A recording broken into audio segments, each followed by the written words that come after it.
Olá, tudo bem? Como passou de quinta-feira para cá? Eu passei bem. Você gostou do escritório novo? Então, a partir de agora, nós vamos tentar gravar os Renatos Responde daqui, que fica bem mais fácil, não é? E esse quadro é o quadro quando você tem o poder da fala. Você pode perguntar que eu respondo.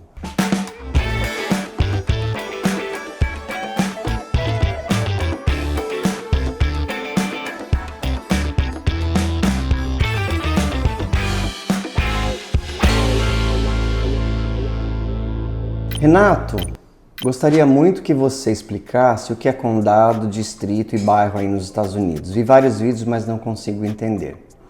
A Glória fez essa pergunta e essa é uma pergunta de muita gente. Principalmente muitos clientes não sabem quando é bairro, quando é cidade. Então aqui nos Estados Unidos nós temos uma divisão do estado que não é como no Brasil. Lá no Brasil, o estado é dividido em municípios, então terminou um município, começa outro, né? Aqui nos Estados Unidos não. Além de nós termos uma subdivisão do estado em condados, dentro dos condados não termina um município, já começa outro. Tem áreas que não tem nada, não é nenhum município, nenhum outro município. E essas áreas são chamadas de áreas não designadas. Então, por exemplo, nós temos o condado, a cidade de Orlando fica no condado de Orange, que é laranja. A cidade de Longwood, onde eu moro, ela fica no condado de Seminole. Seminole é o nome de uma antiga tribo indígena que existia aqui na Flórida. Então, dentro desses condados existe uma prefeitura própria, empresas de água e energia que talvez não funcionem numa outra, tem leis próprias, leis de licenças e etc e tal. Então é sempre que se precisa fazer uma reforma, precisa se consultar a lei do condado que você está. Então isso é o condado. E entre as cidades, dentro das cidades nós temos os bairros, né? E nós temos também condomínios específicos e tem também as áreas não designadas. Então, por exemplo, a cidade de Orlando, ela tem um bairro que se chama Downtown Orlando, ela tem um bairro que se chama Baldwin Park, College Park, são bairros de Orlando. Outros que têm um nome e parece que é bairro, são chamados realmente de áreas não designadas. Por exemplo, Hunters Creek é uma área não designada. Metro Oeste é um bairro de Orlando e assim por diante. Tá certo? Eu espero que eu tenha respondido a sua pergunta. Vamos na pergunta número 2. Renato, essa é uma pergunta longa, hein? Deixa eu pegar um fôlego aqui.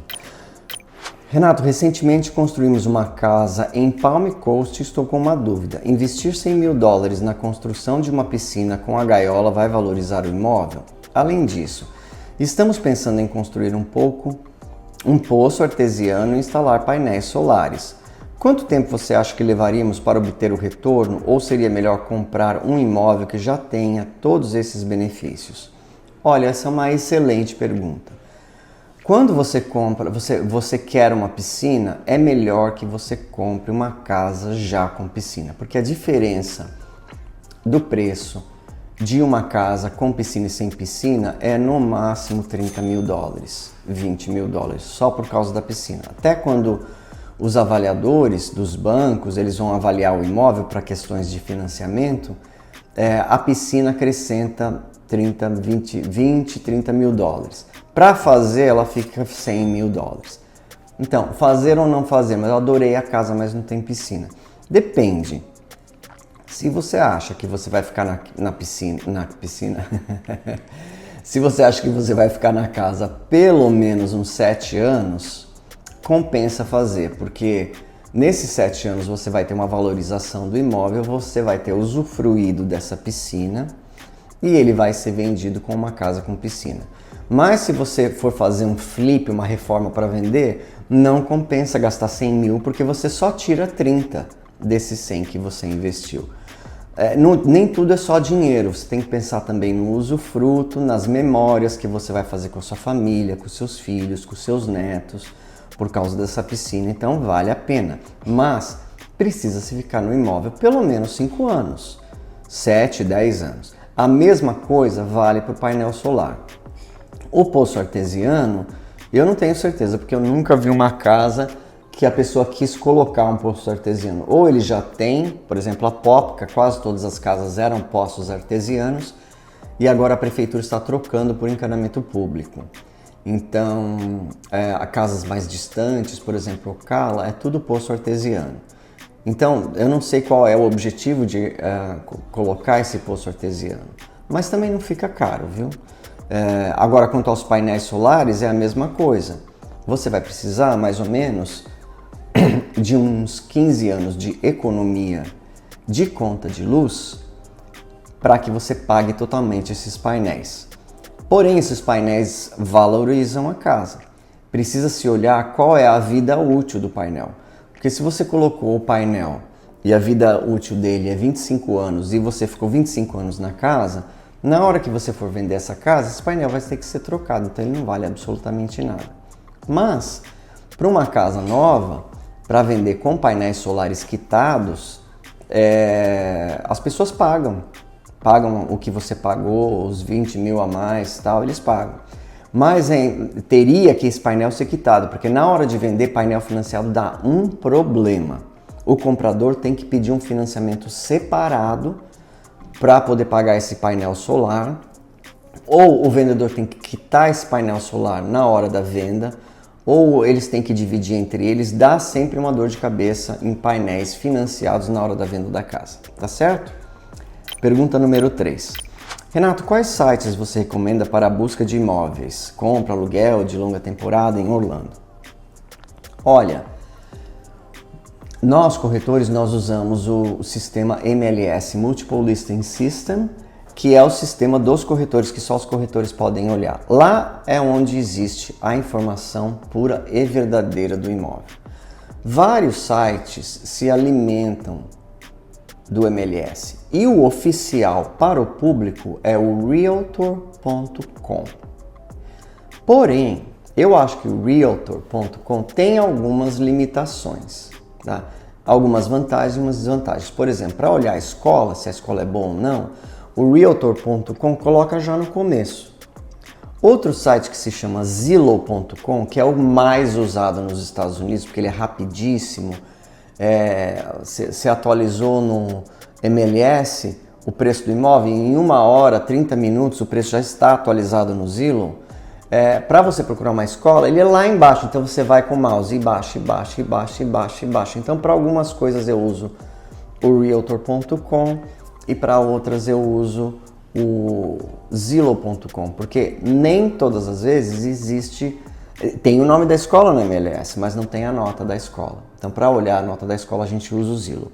Eu acho que para a população em geral, o mais fácil é o Zillow.com mesmo. Até para aluguel, para procurar em outras cidades, etc. Agora, para aluguel de temporada, aí já é difícil. O aluguel de temporada é Airbnb mesmo. Ou, por exemplo, você entra em contato com corretores, ou você começa a seguir administradoras que têm conta no Instagram, websites, recomendações. Casa de temporada sempre é bom ir com recomendação. Alugar uma casa de temporada no Airbnb é um pouco um tiro no escuro, né? Você não sabe se a casa vai estar daquele jeito.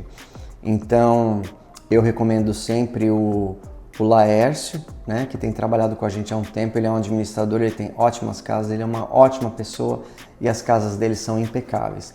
Vai estar o telefone, o nome dele aqui no link na descrição, tá bom? E por último, Renato, você acredita que a comunidade brasileira em Orlando é unida ou realmente reflete aquela frase que sempre ouvimos quando vamos imigrar para outro país? Imigrar para outro país. Fique longe dos brasileiros. Olha, essa é uma pergunta difícil de responder, porque eu acho que a comunidade brasileira, ela é unida. Por exemplo, eu sempre dou a oportunidade dos brasileiros, de trabalhar com os brasileiros para apoiar os business dos brasileiros aqui. Mas eu vou te dar um exemplo. Outro dia eu estava procurando um fabricante de peça de granito e eu usei um brasileiro. Falei, vou dar oportunidade para ele. Ele marcava, ele não aparecia. ele chegava atrasado, a gente esperava ele, ele mandava mensagem depois de 2 horas, só vou poder ir amanhã, tive um problema. Mas problemas as pessoas têm, eu entendo, mas quando isso se torna constante, aí no dia seguinte cancela de novo, então assim, já é o padrão que a pessoa opera. Infelizmente eu não pude mais trabalhar com ele, porque não deu certo, inclusive eu tinha uma pedra que estava lá com ele, a pedra desapareceu, ele falou que perdeu a pedra. Eu não acho que alguém perde uma pedra desse tamanho assim, eu acho que ela vende mesmo, né? Vendeu para uma outra pessoa. E eu contratei agora o Beni, que ele é uma graça, um rapaz novo, super responsável, como eu falei no vídeo passado, pontual, ponta firme, faz um trabalho excelente e ele é hispano. Ele, não sei se ele é venezuelano, colombiano, eu sei que ele... O sotaque dele em inglês, porque eu falo muito pouco espanhol, nós conversamos em inglês, eu vejo que ele é de origem hispana, mas excelente. Então, eu acho que a comunidade brasileira, nesse sentido, ela é unida. Eles são unidos também quando as pessoas precisam de ajuda alimentícia. Sempre quando alguém precisa de emprego, entra nos grupos de Facebook, todo mundo tenta responder, tenta ajudar, fala faz assim, faz assado. Então eu acho que no geral existe sim uma comunidade brasileira mais unida. E como em todo país, em toda nação, em todos os grupos de qualquer coisa, até de religião, tem as laranjas podres, né? Tem os ladrões, os mentirosos, os que enganam e os que passam os outros para trás, que fazem um trabalho péssimo. E quanto mais a pessoa vier despreparada, mais ajuda ela vai precisar. Então, se a pessoa juntou dinheiro da passagem, conseguiu um visto, sabe-se lá como, ou entrou pelo México e entrou aqui sem preparo nenhum, ela vai pedir ajuda. E aí vira um negócio constante, pede seu carro emprestado, pede seu cartão emprestado, liga para você dizendo que está passando fome, que cortaram a luz. Então aí as pessoas acabam tendendo a se afastar desses indivíduos, porque eles sempre estão com problemas, eles vieram despreparados e em vez de fazer... Porque tem gente que passa por coisa e não pede ajuda para ninguém. Eu mesmo passei por muito perrengue aqui, né? Eu já fiquei uma semana indo para a faculdade com $1 no bolso e nunca pedi dinheiro emprestado para ninguém, nem para os meus irmãos, né? Ninguém nunca ficou sabendo. Então, você dá um jeito, você se vira, você vai trabalhar, você vara à noite, você cata lixo, mas algumas pessoas querem pedir, e sempre é ajuda financeira, ajuda assim. Eu não sou contra ajudar, eu acho que tem que ajudar, eu ajudo muita gente e eu conheço muitas pessoas que têm muito pouco que também ajudam muita gente. Mas é preciso identificar essas laranjas podres, é preciso você já ter um senso para começar a ouvir as conversas tal, e realmente não ficar perto dessas pessoas, porque vai te dar problema. Mas eu acho que no geral a comunidade é unida sim, tá certo? Muito obrigado por você ter assistido mais esse episódio do Renato Alves. Eu vou parar por aqui, espero que você tenha uma ótima noite e uma ótima semana de trabalho, tá certo? Quinta-feira eu encontro vocês novamente. Um abração, tchau, tchau.